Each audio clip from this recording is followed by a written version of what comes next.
today and do a video about cast iron. I did mention that I was going to do it as I feel cast iron is probably one of the most useful cooking instruments in prepping and just in general. Anyway, it's been used for hundreds of years, from the colonials to the frontiersmen and the pioneers. It has been around for a very long time, and it is something that you can pass on, hand down, to your children, to their children, to their children. It'll outlast most of us, probably, for sure. Now, I tried to do this video multiple times. No idea what's going on with the app that I use for editing. It will not. It keeps saying that I don't have enough space on my device, but I'm not using a device. It's supposed to save to the app. So I figured I would do it live. This is going to be kind of different. It's not like the best way to do it. It's a lot easier to do it, and edit it and move on that way, but I can't because it's just being a real pain. So before I start doing this video, I would just like to mention two channels that it also will not let me put in the description for some reason. If you want to find out a lot more about cast iron cooking and cooking period style, like 1800s, 1700s, check out the YouTube channel Early American. It's basically life in 1820. They're actually doing it, and it's like a super cool channel. Give you a lot of information about cast iron and other items that are cast iron that I don't have that they use that are period friendly, and really awesome channel. So check out Early American. Also, if you get a chance, check out Townsend's. It's been around for a long time. It's a lot of subs and a lot of information about 1700s, 1750s. Revolutionary times all the way up into the 1800s. So two really awesome channels with period friendly cooking and things like that. So let's get into the cast iron pans that I have, and I have some Dutch ovens here as well. And then we'll get into the myth of cleaning with soap and how you should care for your cast iron pans, how I have, and what I've seen. I also linked in the description the Lodge website where it tells you how to care for your pans and what it says about soap and everything, and a bunch of FAQs and a bunch of myth questions as well that are on there, so you guys can check it out. So, hey Kathleen, how's it going? So the first pan that I have is a 15-inch pan. It is pretty large. I'm not gonna be able to get it all in. Let me try to move this over a little bit. Like I said, this isn't the best way to do it, but it wouldn't let me do it on my app. So unfortunately, I got to do it this way. So this is a 15-inch pan that I got from Walmart. This is a Ozark Trail pan, I believe they call it. It's Ozark Trail, right? So this is a decent pan. I mean, you can fit a lot of stuff in here. Obviously, it's huge, right? You have the handle on the front so you can get a better grip, so you can lift it if you got heavy items in there. And it has the two lips on either side so that you can drain off any grease. Now, I don't use this a lot because of the fact that it's not finished as well as like a Lodge pan. This is roughly sanded, if it's sanded at all, to be honest with you. It's just super rough, and that makes it more difficult to care for and to clean. But if you cook meat items in here like bacon that's going to produce a lot of grease, or something like hamburger, this should be fine for that. And that's basically what I do with it, is I use it for like hamburger meat, bacon, things like that. Now, the other day we had a bunch of people over and I had to cook like 6 pounds of hamburger meat, and it fit in here no problem. It did produce a lot of grease that I drained off with the lip, and I didn't have a problem doing that, because you got the handle here and you can hold on to it, get a good grip on it and everything. And it works out really well. So Lodge does have an equivalent to this. It is a 15-inch pan that they have that is finished better and is just in general better quality. And that's about $50. So when I got this 3, 4, 5 years ago, it was maybe $16. So obviously, there's a discrepancy in how much it costs. So it's obviously made less well. I'm not saying it's bad. I'm just saying that Lodge finishes their product better. And I paid $16, $17 for this. Now it's about $30, so it doubled. So it's still significantly less than the Lodge pan. So if this is something you have to get, it'll work fine. And yeah, it's cast iron Monday already. Yeah, it is for sure. So this will work fine, right? You know what I mean? And like I said, I use it. I don't use it a lot. I just basically use it for things that are going to produce a lot of grease, because it'll season it and it'll be easier to clean with this rough surface. So this is the Walmart Ozark Trail, and this is the 15-inch pan I got. So I'm going to put it back in the stand that I have. So cool stand my wife got me. It holds, let me move this over so you can see that. So that stand basically has on the bottom 2. So 1, 2, 3, 4. And there is another shelf that I'm not using because I really can't fit anything in there if I do that. And I have a 8, 10, 12, 15. So it's a really cool shelf, and it's right there on my countertop. So let's get to the next pan. The next pan is a Lodge pan, and this is the Lodge 12-inch. So I don't know if you can see it in the video, but with the light and everything, you can see the finish is absolutely different. This is sanded smoothly. This is done really well. And they season it with vegetable oil. So it's pre-seasoned. It's baked into the cast iron. This also has the two lips, the teardrop, and it has the handle on it that says Lodge. And then on the back, it does say Lodge USA. So these are made in the United States, in Pennsylvania. They have been made that way since 1896. So super awesome pan. Really decent size in case you got to do more stuff, but you don't need, a giant pan like a 15-inch pan. You can get quite a bit of stuff in there if you got to cook for more than one person, two people, three people, whatever. You can fit it all in here. And, you could do bacon and eggs and something else all in here because it's a larger pan too. And I just got this the other day. This is on sale at Walmart. MSRP for this is $40. It's on sale at Walmart for $24. So I just got this like a couple days ago, and I have used it. So it doesn't have a lot of seasoning on it, but you can't even see it because I only used it once. So, but these are really easy to clean. They're really easy to re-season. Just simple. Like, you know what I mean? You can just season it with oil, which is basically what they do. I use canola oil because it has a high smoke point, 450 degrees. So use canola oil, season it up, wipe it down, leave a thin film on it. You're good to go. And it's super easy to clean, super easy to maintain. Just got to keep them dry, and you'll be good. Hey, Mind of Milton, how's it going? So this is a 12-inch pan. Again, it's on sale right now at Walmart for $24. Just got that. Let's get into the next one that I have. Next one I have is the 10.25-inch Lodge pan. This is kind of one of the most normal size pans I think that they make. A lot of frying pans are this size, whether they're cast iron or not. Carbon steel, regular, just Teflon. I have some T-file my wife uses, stainless. But this is a really accessible size. So this is a really normal size frying pan. So if you're going to just do your daily stuff, this is a really good size pan to use. Again, Lodge, made in the United States. It comes with the grab handle as well as the regular handle and the two lips to drain off any excess grease or whatever you're doing. It is like the other ones, just finished really well.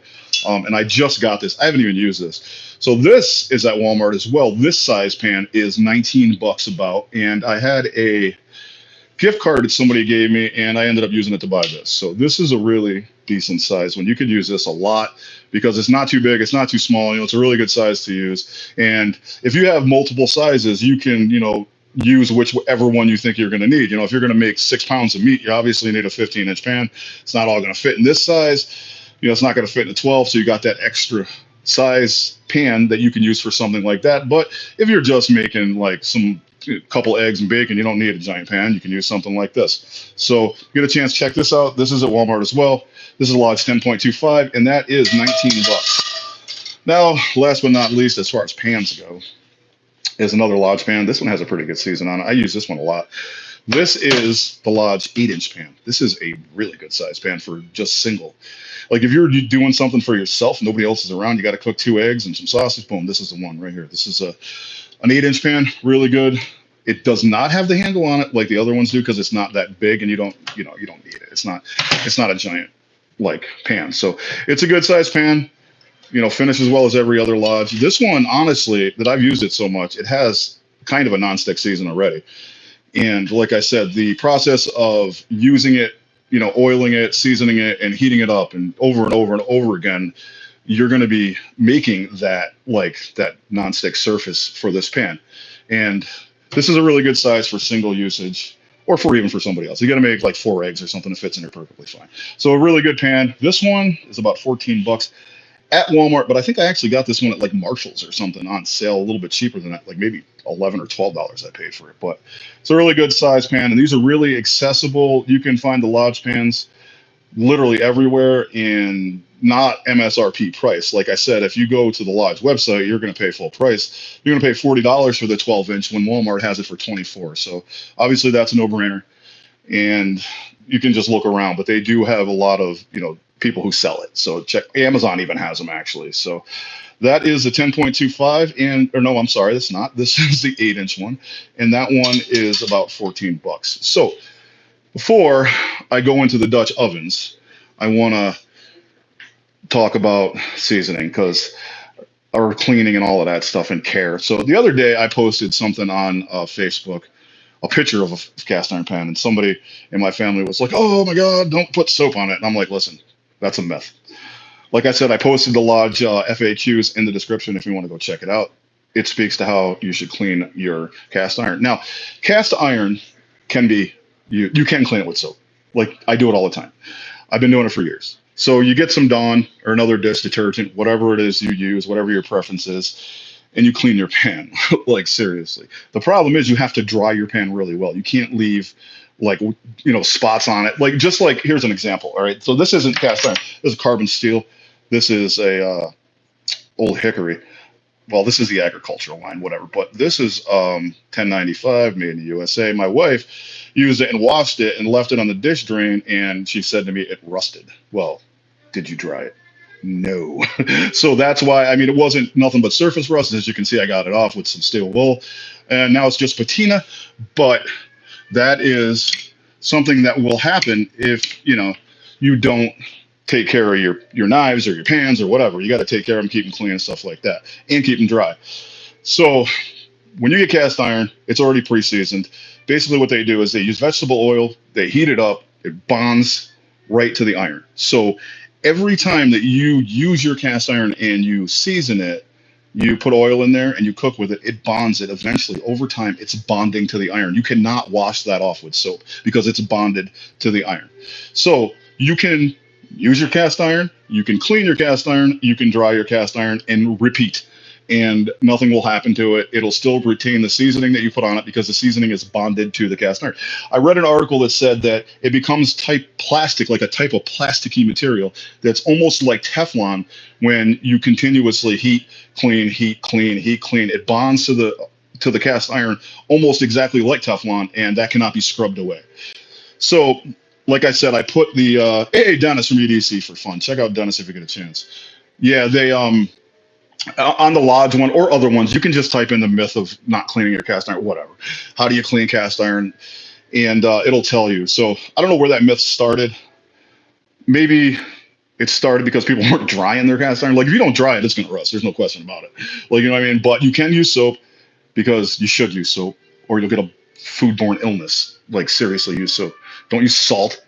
Like, there's a lot of these myths, different things you got to use for cast iron. It's not true. Use soap. I do it all the time. Been doing it for years. No rust on any of my stuff, and it hasn't removed any seasoning. So just don't put it in the, no, don't do that. That would be crazy. Don't leave it in water. You can't soak it.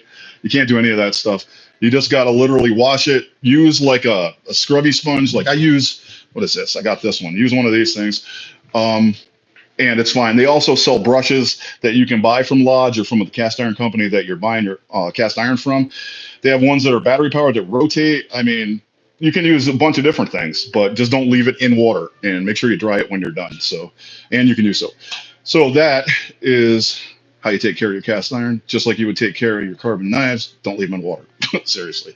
So let's do a few of the, I have a few different Dutch ovens. So this is a Lodge Dutch oven. This one's enameled. I dropped it a few times. It didn't. It's no worse for the weather. It's cast iron. It happens, right? It's fine. So this is a 5-quart. I like this one because it's enameled, really easy to clean. It has this handle on top, so it's easy to grab off, and it's just screwed in there. And if you want to take it off, I mean, I suppose you can, but it makes it really simple to use. Enameled inside. I necessarily wouldn't put this one in a fire because of the enamel coating, and because I don't know what this is made out of. Maybe stainless or something. I'm not really sure, but I don't use this in the oven. Mostly on top of the oven, and I wouldn't put it in a fire because I don't know what that handle's made out of. I'm sure it would be fine, but I just don't mess with it. So this is a pretty decent one. I've had this for a long time, as you can see from me beating it up right here and over here. This is $47 at Walmart the other day. I saw it. They have them on sale, if that's the sale. The one they had was blue, and the only two I've seen are blue and red, so I picked up this one years ago. I've had this for a long time. So this is a really good one, and cast iron is even, man. It says that it's not. It says cast iron doesn't evenly heat, but I don't know if that's true. It seems to evenly heat for me, but it does hold its heat. That's good. So once it's blazing hot, it's going to stay that way for a little while after you take it off. So this is the Lodge 5-quart, 5.5 quart enameled Dutch oven, so that's a really good one. Here's another one, a little bit more expensive. This is the Lodge Double Dutch. This one was about 60, 65 bucks. However, the top doubles as a skillet. So this is a 10.25 inch skillet, And I use this a lot for making bread. This one is not enameled, so this one can go in a fire. You can put coals on top of it if that's something you want to do. You want to put it in the oven, you can put it in the oven, you're good to go. This one's really cool. And like I said, this one I use a lot for bread. It does say it's got the Lodge label in there, and then it says 1896 right there. That's when Lodge was first started, and it's labeled Lodge on top. So this is a really good one. I use this one a lot for everything. I mean, you know, you can make a pot roast in this, put it in the oven, you're good to go. You ain't got to worry about anything. And the cool thing about it is you can do more than one thing at a time. So you could make a beef stew with this and then make some, you know, whatever, Johnny cakes or whatever you're going to make, ash biscuits, like call them, like the cornmeal biscuits on this. So you're doing more than one thing at a time. So pretty cool. And it, like I said, it is a bit more expensive. It is on Amazon. It is called the Double Dutch. And it's about $60, but it varies from 50 to 65. So this is, if I can get it over here in the video, this one is a, what is this? Ozark Trail. This is an Ozark Trail camp Dutch oven. This is a 5.5. It's got the legs on it. So this one does have this lip here. So you can put this in a fire. You can throw coals on top of it. It will hold the coals on top of it, and you can cook outside with it. That's what the purpose of this one is for. It does have this like ringed handle, so you can hang it on a hook or something if you want to put it over a fire. And this is an Ozark Trail one. Again, it's not finished as well as the Lodge, so it is rougher. But, you know, what are you going to put in it? You should be fine cleaning it out. Shouldn't be that big of a deal. I've had this for a long time.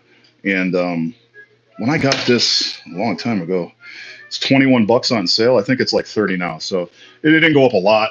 And it's really useful if you want to like put this in a fire, take a candle with you, and you don't want to take your $65 Lodge, you know, throw it in a fire. You can use this one. It only costs $20, $30. And it does have, like I said, the lip here. So that's cool. So you can like literally throw the coals on there and heat from the bottom and from the top. So Ozark Trail camp Dutch oven, 5.5, I believe. And this is about $30 too.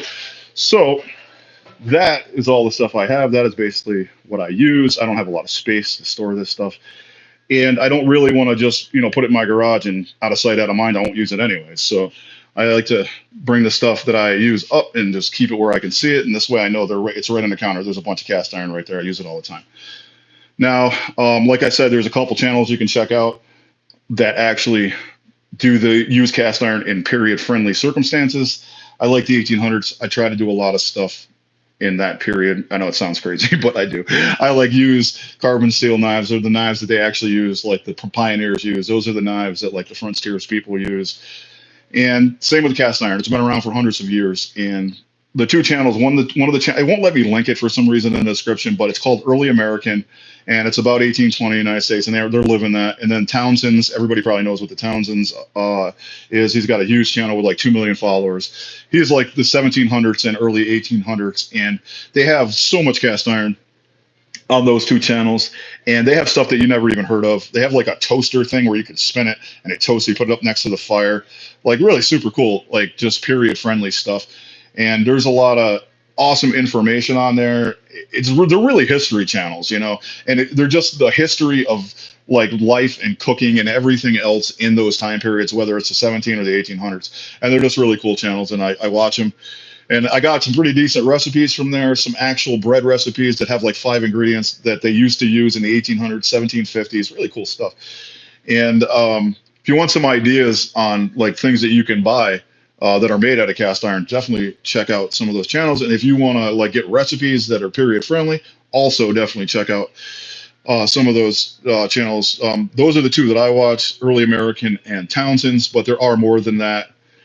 And you can just find them by typing in whatever your specified time period is. If you guys do happen to get to Massachusetts, check out the old Sturbridge Village. It is a working farm and historical museum of New England in the 1830s. And super cool, man. I've been there a bunch of times. I could literally go there every week, honestly.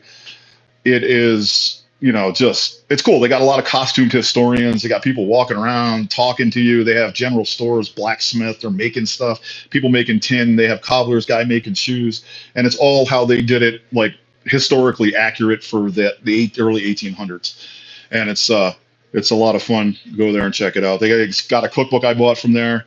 And it's basically a bunch of different recipes from that time frame. You have people that are historians that are like cooking, they're making bread, they're doing all that stuff, and you can talk to them and ask them how they're doing it, what the ingredients are, and you can write this stuff down. They'll give it to you. You know, I mean, it's I got when I was there, I was talking to the guy that was running the bank. He was costumed as a like the president of the bank or something. I mean, I don't know. So I was with my daughter, and somehow we were talking about knives for some reason. He had like a knife sitting on the counter in like a little case, and I said, "Oh, that's a pretty cool knife. I collect knives." We got to start talking about knives, and he said that one of the earliest, if not the earliest, I believe, was the Dexter Knife Company. And he goes, "Oh yeah." I was like, "Yeah, bro. It's in Massachusetts, right? 1818, I believe." And Southbridge. And he was like, absolutely. He goes, do you know why they named it Dexter? I said, yeah, I named it after his son. And he was like, you, sir, know your knives. And I was like, that's awesome, dude. I got like a shout out from a historian. So that was so cool. So I had a lot of fun going there. And my wife actually said, she goes, bro, I swear to God, when you retire, that would be the best place for you to work. Like just doing that job, like dressing up as someone in the 1800s and talking about knives. I was like, no doubt. It's like an hour and a half away, though. I was like, I would do that commute every day. Like seriously, if I could get that as a job, I would do it. It's super awesome. So definitely, if you're around, or you know, not just in Mass, if you live in the area, New England, check it out. Really cool place to go. A lot of history, a lot of like historical stuff like this. They're making, you know, they're not making cast iron, but they're making like tin lanterns, like the actual lanterns that they used, and things like that. So if you guys get a chance, check that out. Definitely, like I said, check out some lodge stuff at Walmart. They got a lot of it, and it's on sale a lot of times. You're not going to pay MSRP for it. If you want to get something more cost effective, definitely check out the Ozark Trail stuff. But again, you have to remember this isn't finished as well, so it's going to be harder to clean just because it's rough. You know what I mean? It's harder. You're going to get it clean, but you're going to use more elbow grease for sure. Definitely cleaning this than you are going to, you know, using like this Lodge. Like this Lodge 10.5 because it's so smooth sanded. Whereas I don't even know if you can see the difference, but it is a lot rougher, and it's just better quality stuff. Been around a long time, so that's why. So you guys get a chance, go on Walmart or Amazon, whatever. You can get this stuff everywhere. And again, sorry I had to do it this way. I was trying to do it, you know, but my app wouldn't let me. It kept saying I didn't have any space, and it's like, yes, I do. Like, what are you talking about? Like, I don't understand. So definitely check out some of the knives from OKC, the USA made Old Hickory ones. You can get them through dealers because they got bought out, and I'm not sure they're still making USA made knives, but you know, you can get them on like Knife Center. I think like Smoky Mountain Knife Works has them, and they're not expensive, and they're made out of carbon. The only I have 1075, 1095, and 1074. So I have the Cook's knife, 7-inch butcher, the Hunter, the 5.5 Hunter. I have the cabbage knife, which is about 6 inches, and I have the hop knife, which is a 7-inch butcher full flat grind. That's in 1095 too. So those are period accurate knives. Those are knives they use. Those are the knives the frontiersmen carried for the longest period of time because the butcher knife pattern was a really easy pattern to produce, and it was relatively cheap to make. So a lot of times that's what they had with them. And when they came over for the North American fur trade, wherever they came from, you know, they might come from England or from France or from wherever. A lot of times they just came over with their wives and mothers' kitchen knives. So that's all they had. And that's what they used for trapping, for skinning, for food. It was like a one, you know, tool that they used for everything. So they had a butcher knife and that did everything. That's, you know, they skinned beaver with it and they ate their buffalo meat with it. So pretty cool history. Pretty cool. Condor has some as well that are kind of historically correct. I think the Condor Butcher is like $30, and that's a 7-inch, one made in carbon steel as well. So there's other companies making them. If you go and you look for like accurately, like historically made ones, or if you try to find like actual period ones that are antiques, I saw a frontier knife because butcher knives are called a bunch of different things. They're called frontier knives. They're called scalpers, butchers. So frontier pattern is basically a butcher pattern, and I found one from like 1830 and it was like $700, and I was like, holy crap, dude. I was like, that's a lot, and I would never use it because it literally came from like the frontier pioneer times. So super sick. If you got the money to buy one, definitely get one. It's a cool piece of history, and it would be awesome to have something like that to put in a shelf and talk about. But I try to use, you know, stuff from that time period because I think it's a really cool time period. And I think shout out to my wife for getting me the stand. She's actually dealing with my crap with the the cast iron, and she didn't want to put it up here because it's in the way. But she was like, I will. It's pretty cool. So I appreciate that. And she's into the 1800s too, which is strange because we both like that time period. Maybe we'll do some reenactment. I never thought that I would ever say that in my life, but like I might like try to go to something like, one of the mountain men gatherings. Oh my God, what do they call it? I know what it's called. Like where they used to gather every few years. Oh, I forgot, and I know it. Oh well. But anyway, you guys have a great cast iron Monday, and I'll see you again.